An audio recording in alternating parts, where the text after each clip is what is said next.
Hey guys, and welcome back to Let's Play The Legend of Zelda Skyward Sword.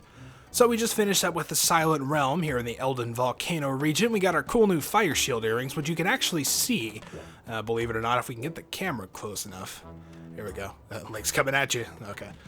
And yeah, if we kind of turn to the side there, you can actually see that little red earring. He's actually got them on both ears, so it's kind of cool. Kind of model them for us there, Link. Nice. So those are the new upgrades that we just picked up.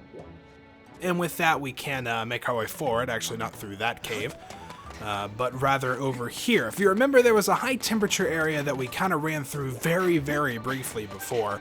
In fact, it was so hot that when you walked in, you just spontaneously burst into flames. That's pretty hot. But we can get to it by going through that large air vent and going back through here. We're going to get introduced to a little scene here as we walk in. Get that little sparkle, and that's the fire shield earrings kicking in. So when we came through here before, we basically just turned to the right, hopped off there, and that was the big giant slide, remember, with the two halves on it. So this time we can actually continue a little bit further into the region. It's looking pretty cool, actually, and pretty excited to get to this new unexplored part of the Eldin Volcano, so let's head forward.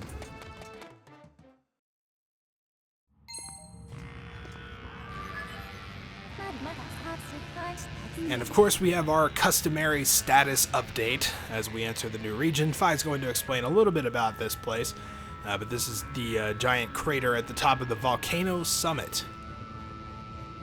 So this is a pretty cool place. You can tell, yeah, detecting extremely high temperatures, but we're fine because of our earrings.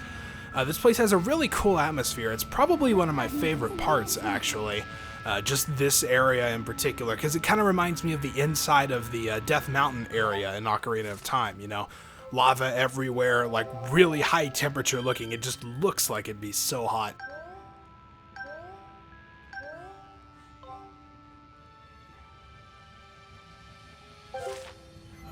Alright, so without any further ado, we can head forward and check this place out. Gonna be a lot of these things here, the red shoes that we've of course seen before. There's also going to be plenty of fire keys and plenty of jelly blobs, it looks like. I'm glad we're back to collecting those again. We're getting pretty close to the 20 mark, so that's cool. I kind of don't want to use any of those just to see how many we can get, you know. So it looks like we've got a couple different paths to go here, but they all pretty much lead the same place. There's a little area kind of over here that you can't actually do anything with at this point, but it does have a lot of fire keys, which one of them hit me. The other thing about the fire shield earrings is it will automatically put out fire for you if you're on fire, so you don't lose any extra health. But there's this whole region kind of over here that we can't really do anything with. You can see there's a goddess cube, but unfortunately that is inaccessible to us at the moment, so we'll just have to continue forward. So as we drop down, we're going to have a number of these red shoe here to deal with. Quite a lot, actually. I think there's like 6 in total. So there you go. Oh, more, actually. Looks like 9. Ooh, more jelly blobs. Nice. So this here is pretty much just a decoration for the time being. And we've got this path over here to our left. So we've got these enemies here. I don't remember if we've seen these before. I know we've seen this type of enemy, obviously, but these things, as you can see, shoot out these kind of dark purple-looking projectiles. Those things will curse you and keep you from using any items or weapons, so don't want to get hit by those. The best thing to do is probably just to take him out with arrows from a distance. We're going to be shooting those things a lot in this section, so get used to it. So at this point, we can take this little cave opening to go back outside. And there's a couple things we can do out here. For one, there's this nifty little pond with a waterfall in it. It's kind of nice, a little out of place for this region, but, you know, I guess you got to get your water from somewhere. So we are actually going to scoop up a bottle here as soon as we're going to have to release a fairy, so we can recover that little hit I took. Here we go, and we can fill our empty bottle with water. We're going to be coming back here a couple times, so keep this place in mind. There's also pretty much just one other little thing we can do here. We take out the claw shots. Actually, no, we don't need the claw shots yet. This one is actually pretty cleverly hidden. You can tell there's something down there because there's vines kind of on those rocks to the left. So what you want to do is jump off, make your way around this little rock, and you can see there's a platform with a goddess cube on it. So we can activate this.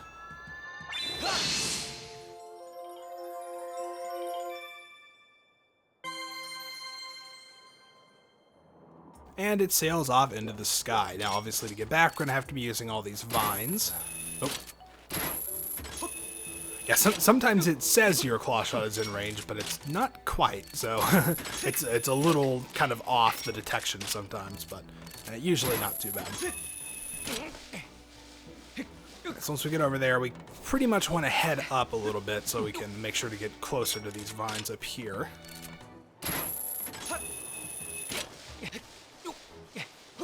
And this will pretty much take us back just on an upper ledge from where we were before. Obviously, we've got all these butterflies flying here, so you can guess the drill. We're going to have a gossip stone.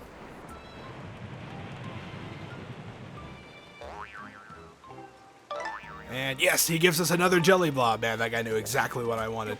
Also some bomb flowers here, which are running a little bit low on bombs. You can actually bomb this wall over here. You can see there's a little crack there. You can bomb that one to open it up, and that'll reveal a chest.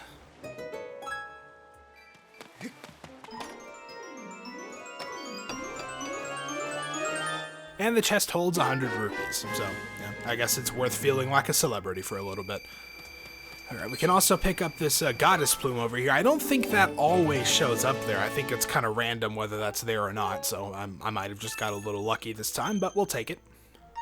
I'm also going to go ahead and... actually, no, I'm not, because there's going to be a better spot to fill up on bomb flowers later that actually has 2, so it goes a little quicker. So I'm just going to hold off. But basically, that water spring and the goddess cube are all you really need to worry about in that section. Also, watch out for the giant red chew there. He is pretty much always there, so just stick to the wall and you can avoid him. Or you can attack him if you want, your choice. Check this out. Pretty interesting looking place. And of course, our old friend Gorko is here. So he, again, just happens to be all over the place. And he spotted some goddess cubes in the area. And the flaming wall of fire is blocking the way. Okay, a little redundant, but sure.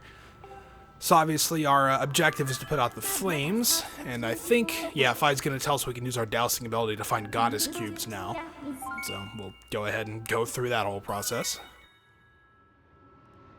So it might be useful if you don't know where all of them are, actually. I could see where you would want to use that. So we got this little stone tablet over here. It says, quench my thirst to clear your path, and obviously this is why we got our bottle of water. So we're going to walk up to this giant kind of lizard-looking thing, kind of interesting looking. Just dump the water right on his tongue, and he'll be happy, and the flames will disappear.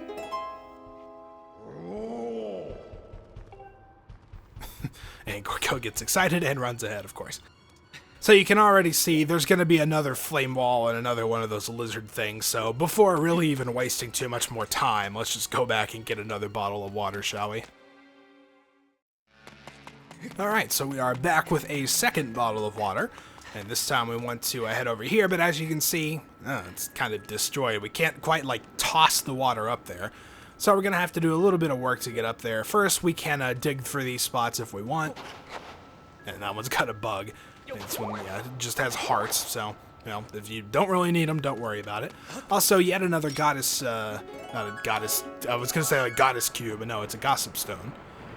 So let's see what kind of material this one's going to give us. This is all just kind of superfluous. I don't really need any of these things. Oh, he didn't give me a jelly blob. That's disappointing.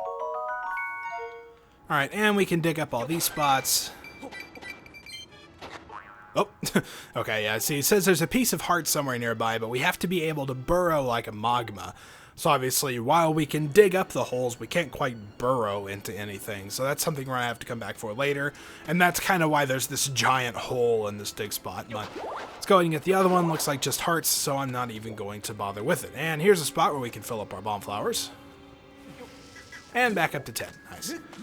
Okay, so now, actually, yeah, we can also, there's a lot of these little hidden places where you can kind of bomb walls in this place. It seems to be kind of a recurring theme. But as we blow this one up, yeah, there's not really anything too important there, but there's a couple of dig spots. The right one, I believe, has a decent amount of rupees, so we might go ahead and just check that one out.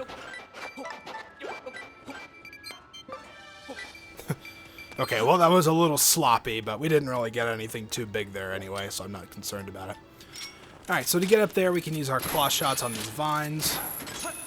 Go ahead and drop down, make our way around. This is a pretty... Oh, okay, or don't jump. I guess we could just fall down. That works too. Pretty simple puzzle. I mean, you shouldn't really have any trouble figuring this one out. That was a pretty clever little claw shot there, though. Ended up just landing on the ground. Alright, so let's get out our water, and we can just dump it from here. and that dissipates the second wall of fire. Nice. So now we're getting somewhere. And Gorko scurries on ahead. Alright, so once we head that way ourselves, we can tell this is probably the entrance to something rather large. When you say it's kind of interesting looking. I guess kind of cool, a little bit flamboyant. You know, there's a lot happening there. It's a pretty neat little place, so let's go ahead and check it out. And it looks like we've got a slightly bigger wall of flames and a slightly bigger lizard as well. So yeah, we're definitely off the map. Something super important in around here, of course. So yeah, oh, a frog. Okay, well, whatever. Frog, lizard, same kind of thing, right? So unfortunately, one of our bottles is not exactly going to do the trick, but we have to have a big container to hold water. And we're going to have to also get all the water. Yeah, it's kind of a conundrum we're in. So first things first, let's go ahead and check out the bird statue. Fi's going to want to talk to us, but I already know what to do, so we're just going to ignore her, like I wish we could do more often. And as we head over here to the left, there's this little window we can climb in. We can do some more claw shot action. Make our way over on these platforms.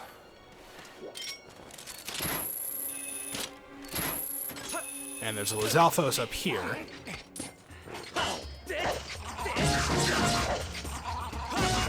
And with our upgraded sword, we can make quick work of those guys and send them flying into the pit there. That's kind of cool. So one more claw shot, and you can see there's a goddess cube over on this ledge. So, yep, we're going to have a couple to pick up once we head back to the surface.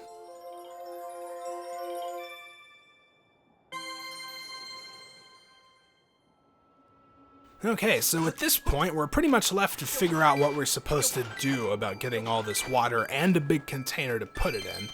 So at this point, you probably already figured out, I mean, what's the place with the most water that we've been to recently? I mean, you can put two and two together. It's really not that hard. But we can get a little hint over here as we head back outside. And we can go to our little water spring where we were before. And this time there's a Magma in front of it. If we talk to him, he'll pretty much tell us what we need to do. And I believe we have ran into this guy before, probably the first time we came down to the Eldin Volcano. So, hasn't found anything. Well, I guess I'll share what I know. And yeah, just pour some water on it. Yeah, we need quite a lot. So the water's not quite enough. And of course, he's going to just call it out for us. It's fed by the water source, Lake Floria. So, Farron Woods, yeah, we know where we need to go. I mean, like I said, you could pretty much figure it out. It's really not that hard, but... And of course, Fi is going to say, oh yeah, we should probably go to Lake Floria. I thought of it first. Don't question me. And we can probably use that water basin to transport the water. So, seems like all of our troubles are going to be solved back in Farron Woods. So, no, let's not bother with dousing. We know where we need to go. And thankfully, there's a close by bird statue. We can just go back to the little entrance to the next temple. So, avoid that guy again.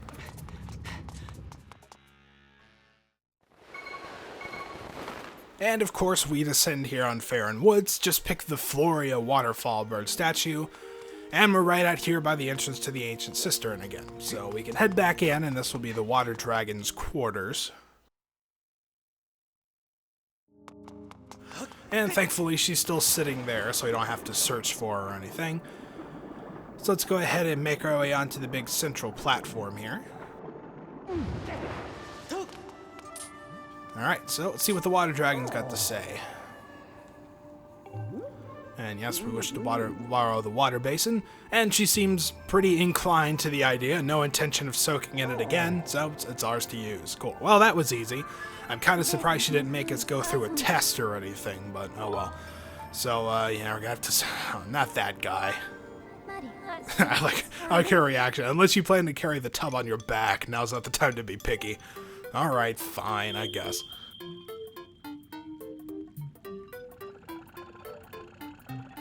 So down comes everyone's favorite robot, Scrapper.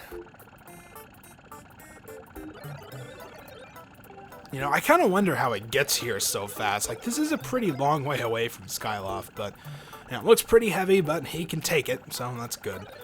And of course, going to demonstrate to Master Short Pants what a real hero looks like.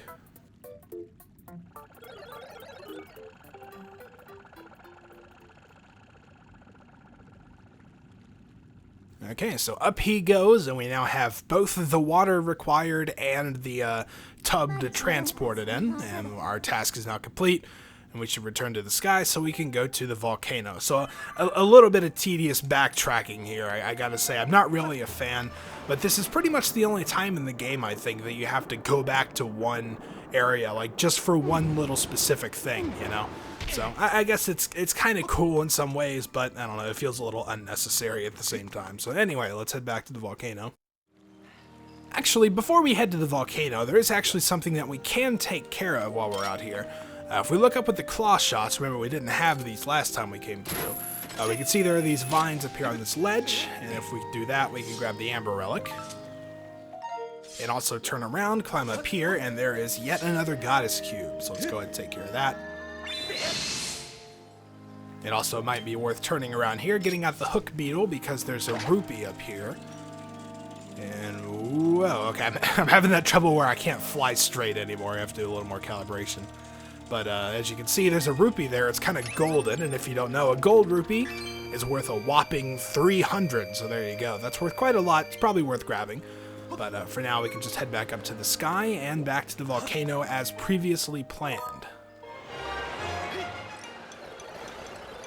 Alright, so as we go to land back in the Eldin province, Scrapper has a realization that for some reason he better get there before us. I guess to try to prove that he's better than us. I'm surprised all the water doesn't spill out when he's leaning forward like that.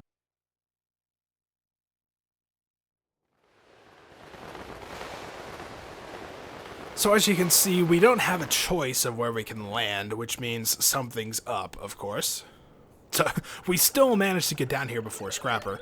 So he almost blew a rotor trying to slow himself. But unfortunately, no, this isn't where we wanted the water. We wanted it at the summit. So he's going to complain that he doesn't want to carry it back to the sky. And we, of course, get pointed out all these enemies along the way. You can pretty much guess what's going to happen at this point.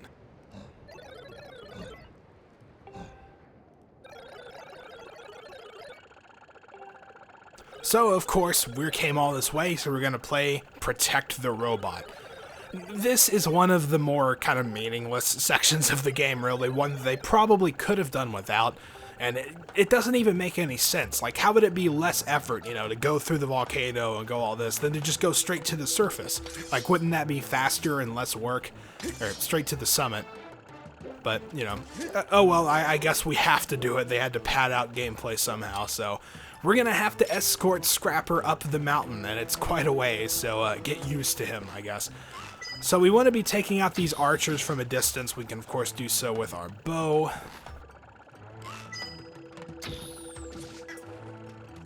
Okay, so you want to take those guys out from pretty far off because they will actively go for Scrapper, and he can only take a couple hits before you kind of have to redo the section. It can be a giant pain, so you really want to make sure to take things out from as far away as possible.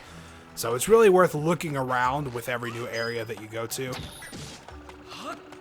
Alright, and, oh, yep, definitely want to take these things out too. And he'll also do that anytime monsters get nearby. He'll start, like, making a siren noise and complaining and everything, and it gets kind of annoying. Whoa, okay. Okay, so we've got an archer here we want to take out. Oop. And, of course, look further up the hill. There's one way up here. Okay, well, he's not far enough that the arrow starts to drop, so we can just do that. Take that guy out. Okay, and that should be all of them on this little section. As we run up, these guys will also drop quite a lot of arrow refills, so you don't really have to worry about running out or anything. If I could pick it up. There we go. Yeah, we'll stay at 20 most of the time. Like, most of the archers drop refills, so it's not really that big of a deal. Then we can head up to the next area. And we've got one of these guys. Now, we're going to be coming up against, I believe, 3 of these in total. They're kind of a pain, and Scrapper doesn't know the meaning of, like, staying back and out of the way. So you kind of just have to stand toe-to-toe with him, which can be a bit of a hassle. And it's actually really easy to fall off and into the lava down below. Also, like that. Also, he's going to be constantly complaining about nearby monsters and playing a siren noise. So, yeah, this isn't necessarily one of my favorite parts of the game. Okay, there we go. Well, that took care of him. Got knocked back, but that's fine. So the first one I pretty much just take care of with swordplay, but with the second two, they actually have those big iron shields. So you're gonna have to be a little bit more creative, because I don't really like standing toe-to-toe with those types of enemies, because they're really annoying and they just take forever. So we'll deal with that when we get to them, though. Alright, so the path is pretty linear. You don't have to worry about figuring out where to go so much. Now with this one, there's quite a lot of archers.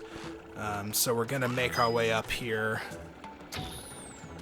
Oh, yeah, like these are so far away that sometimes the arrows will drop, especially for the further away ones. So you'll have to kind of adjust your shot a little bit, like this one way up here at the top.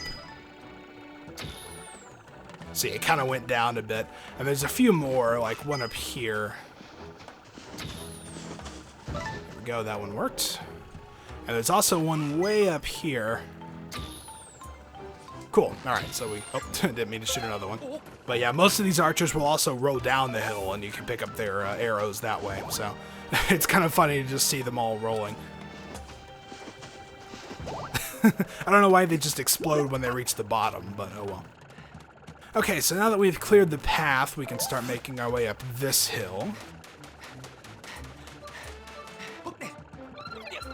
Yes, I know there are monsters, Scrapper. This part can really test my nerves a little bit sometimes. If you had any endearment towards Scrapper at this point, it's probably gonna be gone once you reach this section. Alright, so yeah, he's going on ahead, apparently, just going up the side of the hill, even though I'm supposed to be protecting him. So this is, of course, the entrance to the Earth Temple that we took care of earlier in the game. Now, once we get to this section, we're going to have a few of these blue bokoblin guys. I can just take them one at a time. With our upgraded sword, it's only 3 swipes, so it's pretty easy to take care of.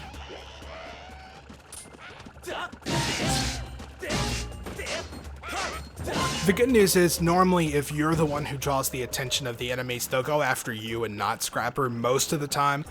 Sometimes they will, though, and that can be annoying. Alright, so here's our second big, I think these guys are just moblins. So what I like to do is actually take these ones out with arrows, because it doesn't take too many, especially with the iron bow. It might be even better if you had the further upgraded one, but that's, unfortunately, we're stuck with this one.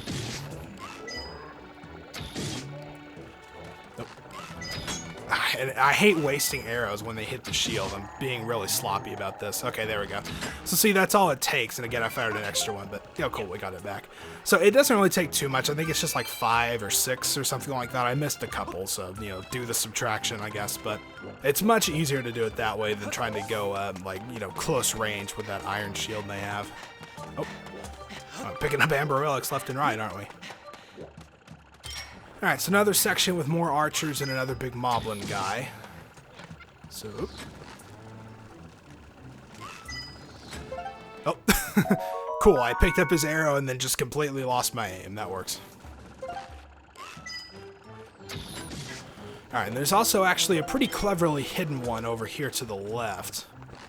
You can see him right there.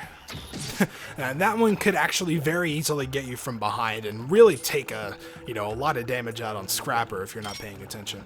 So again, we got another one of these guys. Thankfully, even though you're well within eyesight range, he can't like see you or anything, so.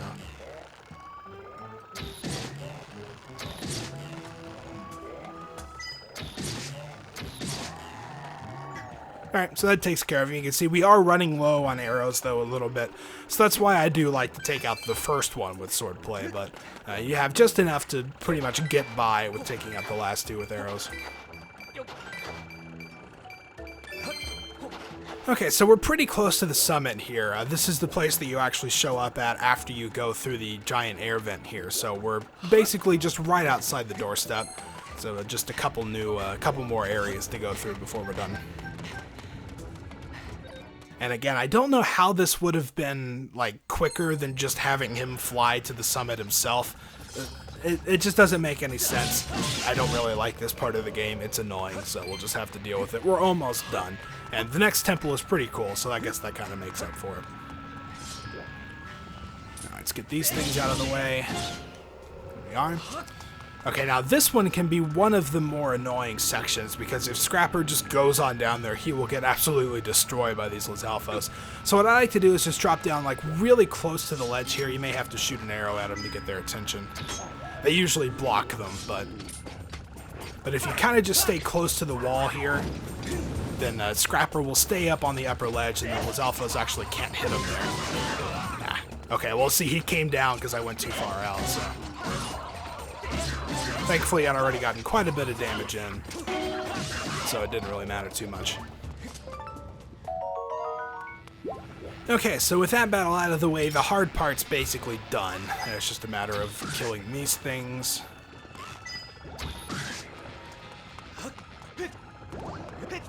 And strangely enough, the giant red chew is actually not here this time. I don't know where it went. I guess it got tired of us running by it. Probably felt a sense of rejection or something, but either way, the coast is clear and we've made it where we need to go. So just this final little stretch here, and then we'll finally... Oh, gotta wait for him. I don't think you can actually lose him, but I'd rather not try and find out, you know?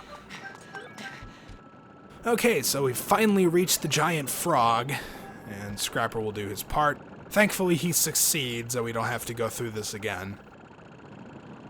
Though it's kind of careless how he does it. And no, I don't know where the basin goes. I guess it just disintegrates when it hits the ground. I don't know. Okay, so we're finally done with this part, and we can send Scrapper up. Yeah, we won't be having to deal with him too much more, so it's kind of sad because I liked him as a character early on because he was just like, you know, playfully offensive, but now he's just annoying and takes up time, so that really lowers his standing in my eyes. Alright, so we've opened up the way forward into the next dungeon. We can talk to Gorko, there's nothing we can't do, and we've earned the right to blaze this trail. I don't know, why don't you go on in? I mean, finish the dungeon for me, you know, just let me come in afterwards so I can get the flame. But, oh well, guess no dice on that one, so. Alright, the way forward is open to us, but I think this looks like a good place to stop for now. So next time we will enter into the next dungeon and have some fun in there. So until then, thank you guys for watching, and I'll see you next time.